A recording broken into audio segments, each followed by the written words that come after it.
The solar folks have figured this out.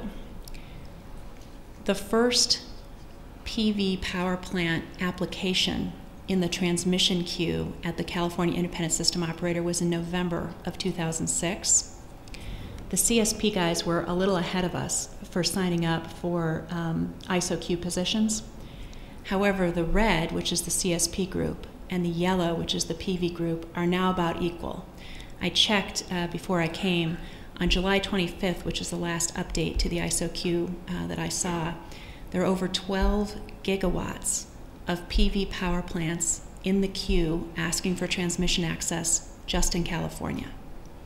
This is a leading indicator of what the bids will look like into the RPS and what will ultimately get contracted and built. So why now? The first answer is scale. Realistically, 3 years ago, the PV market couldn't have delivered utility scale products. You just couldn't do it. We didn't have 250 megawatts to hand out in 3 years' time. That's changed. Our resources, we will go from a production of our high efficiency cells of 100 megawatts last year in 2007 to 650 megawatts or more in 2010, a 6.5 times change in our production volume in 3 years.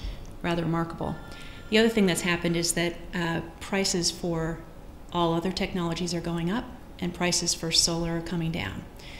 We're vertically integrated. We have the ability to understand what our technology roadmap is, what that does for costs, what our silicon prices are, what that means for our costs, and what our delivery costs are in gory detail. Thanks to over 350 megawatts of systems that we've put in on 3 continents around the world. So when we look out in 2010, 11, 12, 13, 14, 15 to talk to utilities, we have an excellent understanding of what our cost structure is and therefore what forward price we can offer to utilities. You'll note that this chart shows that the green, which is wind, has gone up fairly substantially in cost under RFO contracts for the RPS, as have all other resources as well. The yellow peaks at 10 cents a kilowatt hour, wind is about 9. The reason for that is that wind essentially gets dung. They get, there's a discount that they effectively have to take on their pricing in California because the time of delivery is considered in the way the utilities evaluate bids. So as you recall, the different generation shapes that I showed you before, wind has a bad generation shape in California, solar has a good one. As a result, the value of the power to the utility on a time of delivery basis is considered in looking at the prices between resources, and therefore wind has to essentially sell it at discount to other resources in order to get a contract in California. So what's happening to technologies and prices kind of across the board? This is my, I think, second to last slide. Lazard, the investment bank, the bankers have been looking at costs of technologies as they work with their clients. They're usually on one side or another of any energy M&A deal. And they have an extremely detailed understanding of the levelized cost of energy of resources against each other. What you can see here, the first, third, and fourth lines are PV crystalline, PV thin film, and solar thermal. The takeaway is that although I could quibble with the numbers, they're basically in the zone of 90 to about $150 a megawatt hour, assuming and including the ITC for near-term delivery. In contrast, down fourth from the bottom is the IGCC combined cycle gas cost at $8 gas, which is between 10 and 13 bucks. And I'm moving around in my metrics, 100 and 135 bucks a megawatt hour for gas combined cycle. Note that just above it, over that 221 to 334, that's a combustion turbine which is essentially our true competition for solar, which is $8 gas and a 10% capacity factor. The takeaway, similar to what Jigger was saying, we are even removing the ITC. competitive with gas peaking in the US today, including the ITC. We're a huge winner. If the utilities get to actually take the ITC, which they can't today but might under a different set of circumstances, there's going to be a change in the dynamic for what utilities want to own, because obviously from a rate basing perspective, you rate base more on your cents per kilowatt hour when you've got it all asset and no fuel than with a gas plant.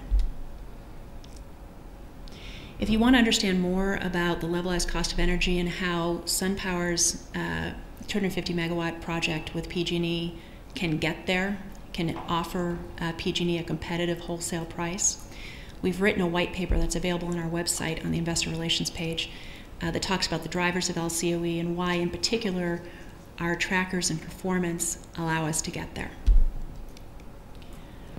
Last point.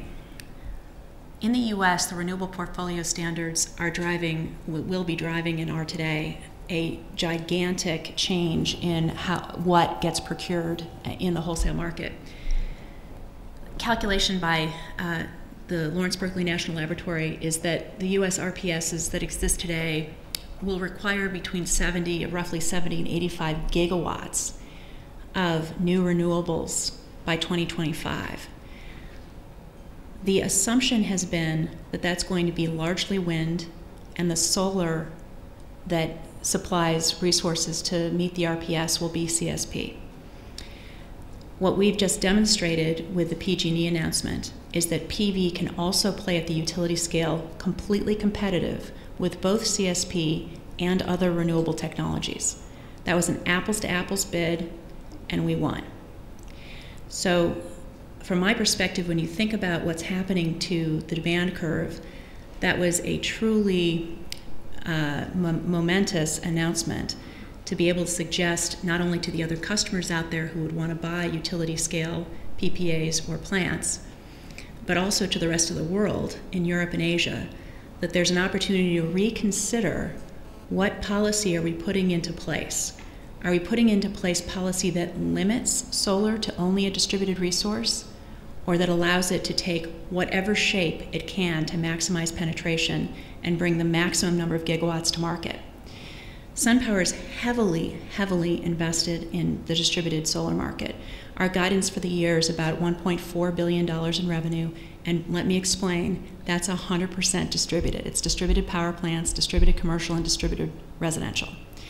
We have every intention of maintaining our support for distributed policy. However, we also would like to work with the solar community and the other renewables to look at ways to allow renewables to just absolutely put the rocket boosters on our market penetration.